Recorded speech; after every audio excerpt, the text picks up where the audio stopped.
इस कार्यक्रम के प्रायोजक हैं रोजगार डेवलपर्स। नमस्कार, पल्स 24 न्यूज देख रहे हैं आप मेरे यानी अक्षिता रावत के साथ और वक्त हो चला है उत्तराखंड खबरों का, लेकिन उससे पहले नजर डालेंगे हेडलाइंस पर। कोटद्वार में एक दुकानदार का बचाव करने के बाद से सुर्खियों में आने वाले जिम ट्रेनर दीपक ने कांग्रेस नेता राहुल गांधी से मुलाकात के बाद आप नेता संजय सिंह से भी की मुलाकात। उत्तरकाशी जनपद मुख्यालय में शिक्षा विभाग के अधिकारियों और कर्मचारियों ने 2 दिवसीय सांकेतिक धरना प्रदर्शन का किया ऐलान। आरोपित विधायक उमेश शर्मा के खिलाफ उचित कार्रवाई की उठाई मांग। मसूरी में आई सम्मेलन को लेकर सियासत तेज। भारतीय जनता युवा मोर्चा के कार्यकर्ताओं ने कांग्रेस के विरोध में शहर में निकाली रैली, किया जोरदार प्रदर्शन, राहुल गांधी पर भी साधा निशाना। हरिद्वार में प्रस्तावित कुंभ मेला 2027 की तैयारियां तेज। मेलाधिकारी सोनिका ने कुंभ नगरी के विभिन्न क्षेत्रों का किया स्थलीय निरीक्षण, अधिकारियों को भीड़ एवं यातायात प्रबंधन के दिए निर्देश। तुम दोनों की मेहनत बहुत रंग लाई है बेटा, घर बहुत सुंदर बना है। ये मेरे पापा का घर। पता है, देख तेरे पापा की नेम प्लेट अपने हाथों से लगाऊंगा। नेम प्लेट तो लग चुकी पापा।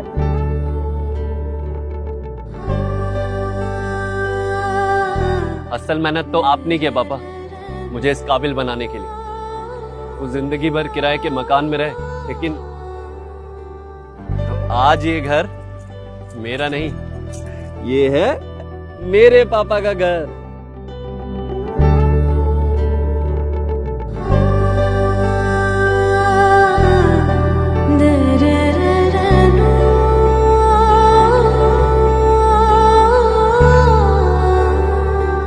उड़ान सपनों की, आंगन खुशियों का और साथ सकर्णी का।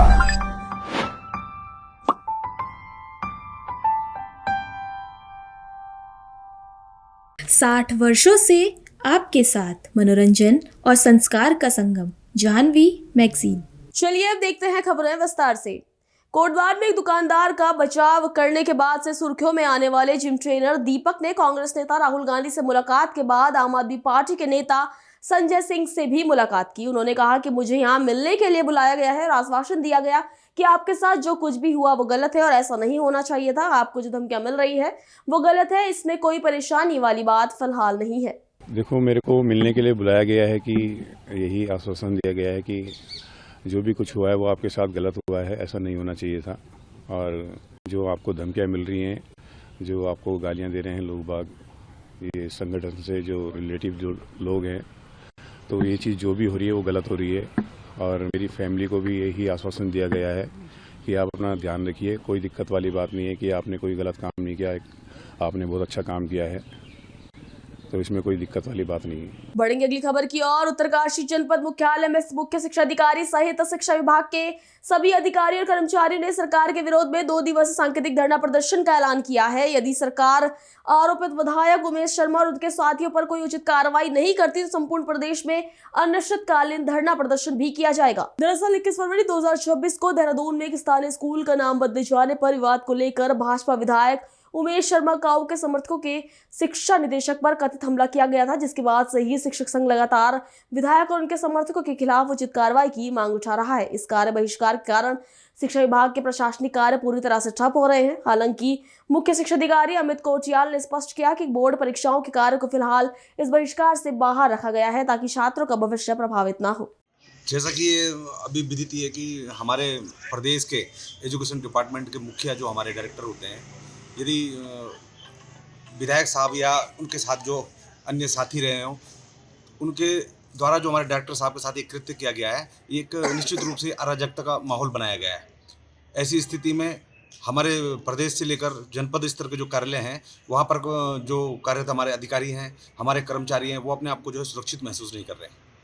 हमारा संगठन का, हमारे जितने भी प्रदेश के शीर्ष जो पदाधिकारी हैं, उनका भी ये मानना है कि सरकार को हमारे अधिकारियों की और कर्मचारियों की सुरक्षा के लिए उचित कदम उठाने चाहिए। इसके लिए SOP जारी करनी चाहिए ताकि कार्यालयों में जो है सुरक्षा बनी रहे और आगे के लिए भविष्य में कभी जो है अपने जो आपका अधीनस्थ जो हम लोग अधिकारी कर्मचारी हैं, उनका भी जो है सम्मान, आत्मसम्मान बना रहे। निदेशक प्रारंभिक शिक्षा श्री अजय नोडियाल जी के साथ जो मारपीट और अभद्रता का जो प्रकरण है, इस प्रकरण में जिस प्रकार कार्रवाई की गई और जिस प्रकार का जो है ये माहौल बनाया गया, इसको देखते हुए जो है हम बड़े डर के माहौल में इन कार्यालयों में कार्य कर रहे हैं। और इसके विरोध में हम सांकेतिक जो है आज हमने कार्य बहिष्कार यहाँ पर किया हुआ है। हमारे शिक्षा विभाग और अन्य प्रवर्त कर्मचारी संगठनों के जितने भी हमारे आनुषांगिक संगठन हैं सभी इस कार्य बहिष्कार में सम्मिलित हैं और जब तक ये इसके खिलाफ कोई कार्रवाई नहीं होती, ठोस कार्रवाई नहीं होती, तब तक हम जो है इस कार्रवाई पे रहेंगे। सर बोर्ड अगली खबर मसूरी से है। मसूरी में आई सम्मेलन को लेकर सियासत तेज हो गई है। भारतीय युवा मोर्चा के कार्यकर्ताओं ने कांग्रेस के विरोध में शहर में रैली निकालकर जोरदार प्रदर्शन किया। शहीद भगत सिंह चौक से ग्रीन चौक तक नारेबाजी करते हुए कार्यकर्ताओं ने कांग्रेस पर देश की छवि धूमिल करने का भी आरोप लगाया है और कहा कि एआई सम्मेलन जैसे अंतर्राष्ट्रीय आयोजन के दौरान कांग्रेस कार्यकर्ताओं द्वारा किया गया अर्धनग्न प्रदर्शन देश की गरिमा के खिलाफ है। भाजपा नेताओं ने यह भी दावा किया कि विरोध राहुल गांधी के इशारे पर किया गया था। भाजपा पदाधिकारियों का कहना है कि यह सम्मेलन भारत सरकार के तत्वाधान में आयोजित हुआ, जिसमें देश विदेश के तकनीकी विशेषज्ञों और उद्योग जगत के प्रतिनिधियों ने भाग लिया था, जिनके अनुसार 600 से अधिक स्टार्टअप और करीब 3 लाख लोगों की सहभागिता इस आयोजन में रही। ऐसे में विदेशी मेहमानों के सामने इस तरह का प्रदर्शन भारत की अंतर्राष्ट्रीय छवि को नुकसान पहुंचाने वाला है। भारतीय जनता पार्टी के कार्यकर्ताओं ने और खास करके उनके युवाओं ने कांग्रेस के खिलाफ एक आक्रोशित रैली निकाली है और इस रैली का उद्देश्य ये था कि जिस तरीके से कांग्रेस के कार्यकर्ताओं ने इस देश की इज्जत को, छवि को धूमिल करने का कार्य किया है वो एक बहुत निंदनीय है। और जिस एआई समिट में 600 से ज़्यादा लोग स्टार्टअप वाले थे और 3 लाख से ज़्यादा लोगों ने प्रतिभाग किया समिट में, उसके ऊपर से टॉप लीडरशिप टेक्नोलॉजी में और बहुत से विदेशी लीडर्स जहाँ उपस्थित थे, वहाँ कांग्रेस की छोटी मानसिकता वाले कार्यकर्ताओं ने एक बहुत ही छोटी और तुच्छ हरकत की है। और मेरा मानना यह है कि कांग्रेस हमेशा से ही देश विरोधी पार्टी रही है और मेरा ये मानना ये भी है कि इस कार्य जो इन्होंने कार्य करा है उसके लिए देश की जनता और खासकर से देश के युवा कांग्रेस को कभी माफ नहीं करेंगे। क्या मानते हैं, कांग्रेस को किस तरीके से देख रहे हैं? आगामी चुनाव भी है, उसमें किस तरीके से देख रहे हैं? देखिए, कांग्रेस ने अपनी जो एक लालसा है सत्ता प्राप्त करने की, उसका आज उदाहरण उन्होंने दे दिया है। जिस तरीके से कपड़े उतार के वो हमारे विदेशी मेहमानों के सामने नंगा नाच कर रहे हैं, तो मेरे को नहीं लगता कि कांग्रेस का कोई भविष्य है। देखिए, आज जो राहुल गांधी जी द्वारा जो एआई समिट में यूथ कांग्रेस के कार्यकर्ताओं द्वारा जो मैं से बदतमीजी कहूँगा और देश की नाक झुकाने के लिए जो कृत्य किया गया वो घोर निंदनीय है। इसके लिए हम राहुल गांधी जी की घोर निंदा करते हैं और उनको सोचना चाहिए था कि जहाँ पे 80 देशों के प्रतिनिधि यहाँ पे आ रखे थे, वो हमारे राष्ट्र की इज्जत का सवाल था। वो भाजपा कांग्रेस का कोई कार्यक्रम नहीं था, वो देश का कार्यक्रम था। राहुल गांधी जी को सोचना चाहिए। वो विपक्ष के एक जिम्मेदार विपक्ष की भूमिका भी नहीं निभा पा रहे हैं। मुझे लगता है उनको जैसे उनको बीच बीच में रेस्ट के लिए वो घूमने जाते हैं, अगर वो थक गए हैं तो थोड़े दिन के लिए घूमने के लिए चले जाएं ताकि उनको थोड़ा ब्रेक मिल पाए, क्योंकि देखा जा रहा है कि आजकल वो अपना दिमागी संतुलन खो बैठे हैं और उनको इस चीज़ को आखिरी चेतावनी समझना चाहिए कि अभी यदि वो नहीं सुधरेंगे तो उनके खिलाफ घोर आंदोलन किया जाएगा और अगर जरूरत पड़ी तो उनके खिलाफ अदालतों का भी दरवाजा खटखटाया जाएगा। रुक करेंगे अगली खबर का। देव संस्कृति विश्वविद्यालय हरिद्वार में राष्ट्र सेवा योजना यानी कि एनएसएस के राष्ट्रीय एकीकृत शिविर का आयोजन किया गया, जिसका शुभारंभ उत्तराखंड की कैबिनेट मंत्री रेखा आर्य ने किया। शिविर में देश के 13 राज्यों एवं 185 विश्वविद्यालयों से आए 1000 से अधिक युवा प्रतिभाग कर रहे हैं। पारंपरिक वेशभूषा में उपस्थित युवाओं ने भारत की संस्कृति, विविधता और राष्ट्रीय एकता का सजीव चित्र प्रस्तुत किया। कार्यक्रम को संबोधित करते हुए रेखा आर्य ने कहा कि आज का युवा भारत है। युवा शक्ति में वह सामर्थ्य है जो हर चुनौती को अवसर में बदल सकती है। वर्ष 2047 तक विकसित भारत के निर्माण का संकल्प हमारे युवाओं के परिश्रम, नवाचार और राष्ट्र निष्ठा से ही पूर्ण होगा। मंत्री ने कहा कि राष्ट्रीय एकीकरण शिविर केवल एक आयोजन नहीं बल्कि विविधता में एकता की भावना को सुदृढ़ करने का सशक्त माध्यम है। ऐसे शिविर युवाओं में नेतृत्व क्षमता, अनुशासन और सामाजिक उत्तरदायित्व की भावना का विकास करते हैं। वहीं हरिद्वार सांसद त्रिवेंद्र सिंह रावत ने कहा कि यह शिविर राष्ट्रीय एकता और सांस्कृतिक समरसता को मजबूत करने में बेहद ही महत्वपूर्ण भूमिका निभाएगा। शहर कांग्रेस कमेटी मसूरी ने स्वर्गीय मुंशी हरिप्रसाद टमटा की पुण्यतिथि को सामाजिक न्याय दिवस के रूप में मनाया। शहर कांग्रेस कमेटी के अध्यक्ष अमित गुप्ता और पूर्व विधायक जोत सिंह गुंसोला ने बताया कि प्रदेश अध्यक्ष गणेश गोदियाल और जिला अध्यक्ष संजय किशोर के निर्देशानुसार प्रदेश भर में स्वर्गीय टमटा की पुण्यतिथि को सामाजिक न्याय दिवस के रूप में मनाने का निर्णय लिया गया है। इस इसी क्रम में मसूरी में कांग्रेस भवन में श्रद्धांजलि सभा का आयोजन किया गया। इस अवसर पर स्वर्गीय टमटा के चित्र पर पुष्पांजलि अर्पित की गई तथा सामाजिक समानता, संवैधानिक मूल्य और वंचित वर्गों के अधिकारी की रक्षा का संकल्प लिया गया। अमित गुप्ता ने कहा कि स्वर्गीय मुंशी हरिप्रसाद टमटा का जीवन सामाजिक समरसता और न्याय के संघर्ष का प्रतीक रहा है। उन्होंने समाज के वंचित, शोषित और कमजोर वर्गों की आवाज को बुलंद किया है। आज प्रदेश कांग्रेस कमेटी के द्वारा आज के दिवस को सामाजिक न्याय दिवस के रूप में पूरे प्रदेश में मनाया जा रहा है। वो इसलिए मनाया जा रहा है कि कुछ ऐसे क्रांतिकारी, ऐसे स्वतंत्रता संग्राम सेनानी, समाज सुधारक हमारे गढ़वाल कुमाऊं में रहे हैं, जो आज इतिहास के पन्नों से कहीं गुमनाम होते जा रहे हैं, तो उन्हें याद करने का काम आज किया जा रहा है। मुंशी हरिप्रसाद टमटा जी दलित समाज के उस जमाने के, जब अंग्रेजी शासन था, 1911 में एक सभा हुई अंग्रेजों के माध्यम से। वहाँ ये कहा गया कि स्वर्ण कुर्सी पे बैठेंगे और दलित कुर्सी पे नहीं बैठेंगे। उनको वो बात बहुत असहज सी महसूस हुई। उन्होंने इसकी लड़ाई लड़ी। उन्होंने जो हमारे दलित समाज की जो जातियाँ उपजातियाँ थे उनको एक साथ संगठित करने का काम किया। उन्होंने उस जमाने में दलितों को शिल्पकार की उपाधि दिलवाई अंग्रेजों के माध्यम से, जो आज भी लागू है। तो ऐसे समाज सुधारक, और जब कुमाऊं में, जहाँ अल्मोड़ा में उनका जन्म हुआ एक गाँव में, जब उन्होंने देखा कि हमारा जो पहाड़ी क्षेत्र है, जो हमारा गढ़वाल का क्षेत्र है, कुमाऊं का क्षेत्र है, वो शिक्षा के क्षेत्र में बहुत पीछे है, तो उन्होंने 150 स्कूल, प्राथमिक और प्रौढ़ शिक्षा केंद्र खुलवाए गढ़वाल कुमाऊं में, जिससे पहाड़ के लोगों को ज्ञान मिलना शुरू हुआ, शिक्षा मिलना शुरू हुई, जिससे जो हमारा स्वतंत्रता संग्राम का जो आंदोलन था वो और उग्र हुआ। जब शिक्षा जन जन तक पहुंचने लगी तो उन्हें ज्ञान भी हुआ कि आज़ादी का महत्व क्या है। तो इस तरह से वो भी एक आज़ादी के परवाने थे। ऐसे आज़ादी के परवानों को, ऐसे समाज सुधारकों को, ऐसे प्रेरणा स्रोत जो हमारे महापुरुष रहे, उन्हें समय समय पे याद करना चाहिए। और हमारी जो आने वाली पीढ़ी है, जो इनका नाम तक नहीं जानती कि हमारे गढ़वाल कुमाऊं से चंद सिंह गढ़वाली कौन थे, हमारे जो श्रीदेव सुमेन थे वो कौन थे, तो उन सबको याद करना होगा, क्योंकि ये सब हमारे क्रांतिकारी रहे हैं, जिन्होंने स्वतंत्रता के संग्राम से लेकर राजा महाराजाओं के खिलाफ तक जो लड़ाई लड़ी है, उन सबको हमें समय समय पे याद करना चाहिए। और जो आने वाली पीढ़ी है, जिनको बताना चाहिए और उनको भी इस और प्रेरित करना चाहिए कि आज़ादी हमें ऐसे नहीं मिली। आज़ादी के परवाने इतने हैं कि आप गिनते गिनते थक जाओगे। हमारे इतने क्रांतिकारी, इतने समाज सुधारक रहे हैं उस समय के, कि हमें उनसे प्रेरणा लेकर आगे बढ़ना चाहिए और देश के विकास में सबको एकजुट होकर कार्य करना चाहिए। कांग्रेस के साथियों ने हर जगह, उत्तराखंड में कांग्रेस के सभी साथियों ने एक संकल्प लिया कि स्वर्गीय मुंशी हरिप्रसाद टमटा जी का पुण्यतिथि पर हम उनके कृत्यों को, जो उन्होंने समाज के लिए किए हैं, उस कृत्य के लिए आज हम उनको नमन भी करते हैं, श्रद्धा सुमन भी अर्पित करते हैं। और आज के ही दिवस हम संकल्प लेते हैं कि जिस तरह से दलित समाज को उनके उत्थान के लिए, उनके एकीकरण के लिए, वर्ग विभाजन के दूर करने के लिए, समाज में उन कुरीतियों को दूर करने के लिए जो संकल्प उन्होंने उस समय लिया, उस संकल्प को आगे बढ़ाते हुए हम सब आज ये कहते हैं कि टमटा जी ने जाति विविधता को समाप्त करते हुए एक टमटा सुधार सभा का गठन किया। और बाद में चलकर जो है उसी सुधार सभा में कुछ वर्षों बाद जो है ये ब्रिटिशर्स के साथ जो है एक, क्योंकि राज जो है ब्रिटिशर्स का था, तो उन्होंने ब्रिटिशर्स के साथ जो है उनके उत्थान के लिए एक वार्ता की और दलित समाज के जो जातियाँ उपजातियाँ थी उनका एकीकरण करते हुए शिल्पकार समाज के रूप में जो है उनको एक उपाधि दी गई, जो आज भी शिल्पकार समुदाय के रूप में जानी जाती है।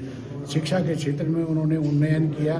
प्राइमरी स्कूल और उस समय प्रौढ़ शिक्षा के लिए भी जो है उन्हीं स्कूलों में जो है वृद्धों को भी जो है शिक्षा, व्यवहारिक शिक्षा दी जाती थी। उसके लिए क्रांतिकारी कदम उठाने के लिए जो है उन्होंने ये संकल्प लेकर जो है आगे जो है समाज सुधारक के रूप में जाने गए। उन्होंने स्वतंत्रता सेनानी के रूप में भी कार्य किया और इस समाज के लिए नहीं बल्कि इस पूरे देश के अंदर उनका नाम बड़े अग्रणी नेताओं में लिया जाता है। हरिद्वार में प्रस्तावित कुंभ मेला 2027 की तैयारियां तेज हो गई है। मेलाधिकारी सोनिका ने कुंभ नगरी के विभिन्न क्षेत्रों का स्थल निरीक्षण कर व्यवस्थाओं का जायजा लिया और अधिकारियों को भीड़ एवं यातायात प्रबंधन के लिए समुचित प्रबंध सुनिश्चित करने के निर्देश दिए। इस दौरान उन्होंने देश विदेश से आने वाले करोड़ों श्रद्धालुओं की सुविधा को ध्यान में रखते हुए सभी मूलभूत व्यवस्थाओं को सुनिश्चित करने के निर्देश दिए। निरीक्षण के दौरान भीड़ प्रबंधन, पार्किंग व्यवस्था और ट्रैफिक कंट्रोल की प्रस्तावित योजनाओं की मौके पर समीक्षा की गई। मेलाधिकारी ने कहा कि कुंभ जैसे विशाल आयोजन के लिए सुविचारित योजना, विभागीय समन्वय और सतत निगरानी बेहद ही आवश्यक है। लक्सर में राज्य सफाई कर्मचारी आयोग के उपाध्यक्ष भगवत प्रसाद मकवाना ने अधिकारियों के साथ समीक्षा बैठक कर सफाई कर्मचारियों की समस्याओं के समाधान के सख्त निर्देश दिए हैं। उन्होंने साफ कहा कि सफाई कर्मचारियों का उत्पीड़न किसी भी दशा में बर्दाश्त नहीं किया जाएगा। राज्य सफाई कर्मचारी आयोग उत्तराखंड सरकार के उपाध्यक्ष भगवत प्रसाद मकवाना जनपद भ्रमण पर लक्सर पहुंचे, जहां नगर पालिका परिसर सभागार में संबंधित अधिकारियों के साथ समीक्षा बैठक आयोजित की गई। बैठक में सफाई कर्मचारियों को उपलब्ध कराई जा रही सुविधाओं, सरकार द्वारा संचालित योजनाओं और कर्मचारियों की समस्याओं पर विस्तार से चर्चा की गई। उपाध्यक्ष ने निर्देश दिए कि पर्यावरण मित्रों के लिए केंद्र एवं राज्य सरकार द्वारा संचालित सभी जन कल्याणकारी योजनाओं का लाभ हर हाल में सुनिश्चित किया जाएगा। इसमें किसी भी प्रकार की लापरवाही या शिथिलता बर्दाश्त नहीं की जाएगी।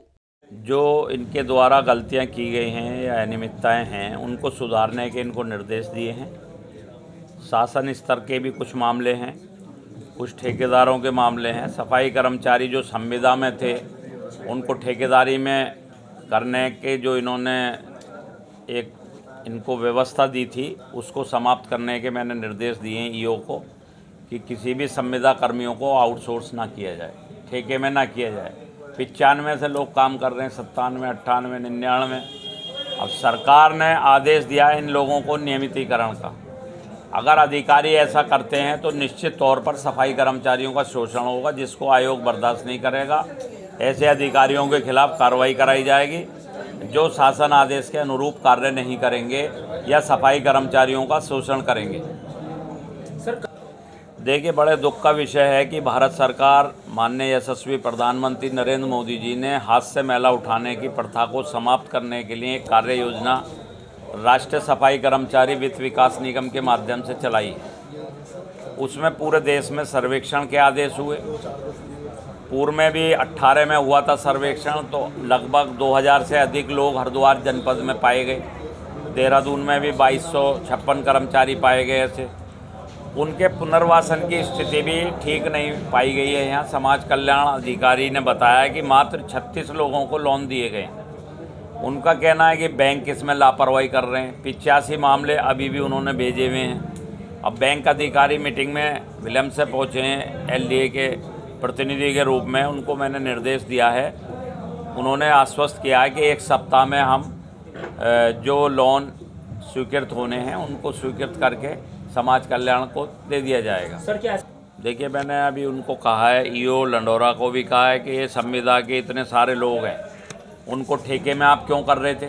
उनको नियमितीकरण के आदेश तो मैंने 15 दिन का समय दिया इनको। 15 दिन में इस रिपोर्ट को आप मेरे सामने आयोग के प्रस्तुत करें, अन्यथा फिर सरकार को आपके खिलाफ कार्रवाई के लिए लिखा जाएगा। आप किसी भी संविदा कर्मचारी को आउटसोर्स नहीं कर सकते।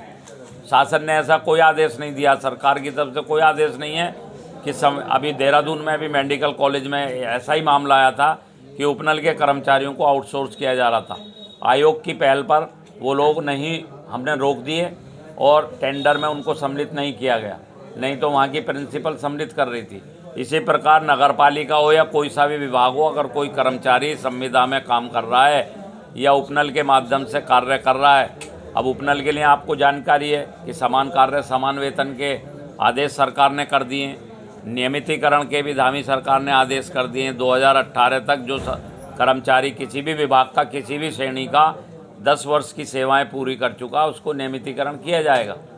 तो सरकार लगातार कर्मचारियों के प्रति संवेदनशील है। अगर कोई अधिकारी इसमें लापरवाही या कोताही बरतता है तो उसके खिलाफ निश्चित तौर पर कार्रवाई की जाएगी। आयोग सफाई कर्मचारियों के हितों में और सरकार, धामी सरकार पूरी तरह से संजीदा है, प्रतिबद्ध है। निश्चित तौर पर कार्रवाई की जाएगी। सर्वेक्षण कार्य में भी हमने लापरवाही देखी है। यहाँ कुछ विभाग बैठक में डीपीआरओ के यहाँ से नहीं आया, बाकी तो सभी अपेक्षित अधिकारी यहाँ मौजूद हैं, तो उनको भी जवाब तलब किया जाएगा, उनका स्पष्टीकरण मांगा जाएगा और सीडीओ को उनका एक दिन का वेतन काटने के भी मैं निर्देश दूंगा। बढ़ेंगे अगली खबर की ओर। हरिद्वार में अतिक्रमण के खिलाफ प्रशासन ने कड़ी कार्रवाई शुरू कर दी है। जिलाधिकारी मयूर दीक्षित के निर्देशन में नगर मजिस्ट्रेट कुसुम चौहान के नेतृत्व में शहर में अतिक्रमण हटाओ अभियान चलाया गया। प्रशासन ने साफ कर दिया है कि जनपद के किसी भी क्षेत्र में अतिक्रमण बर्दाश्त नहीं किया जाएगा। नगर मजिस्ट्रेट कुसुम चौहान के नेतृत्व में चलाए गए अभियान के तहत देवपुरा चौक से लेकर रेलवे स्टेशन हरिद्वार तक बाईं और फुटपाथ पर हुए अतिक्रमण को हटाया गया। इस दौरान बस स्टैंड के सामने रेलवे स्टेशन की दीवार से सटी लगभग 80 अस्थायी दुकानों और रेहड़ी ठेलियों को हटाकर फुटपाथ खाली कराया गया। अभी के लिए इतना ही। खबरों के लिए बने रहिए पल्स 24 न्यूज के साथ। नमस्कार। इस कार्यक्रम के प्रायोजक थे रोजगार डेवलपर्स। तुम दोनों की मेहनत बहुत रंग लाई है बेटा, घर बहुत सुंदर बना है। ये मेरे पापा का घर। पता है, देख तेरे पापा की नेम प्लेट अपने हाथों से लगाऊंगा। नेम प्लेट तो लग चुकी पापा।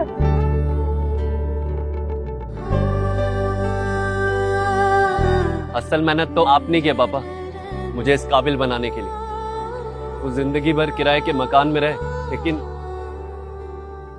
आज ये घर मेरा नहीं, ये है मेरे पापा का घर।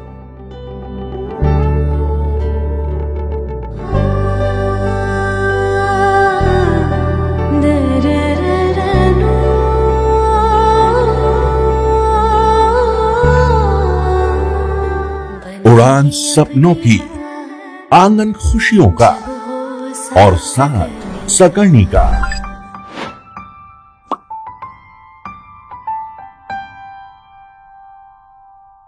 60 वर्षों से आपके साथ मनोरंजन और संस्कार का संगम, जाह्नवी मैगजीन।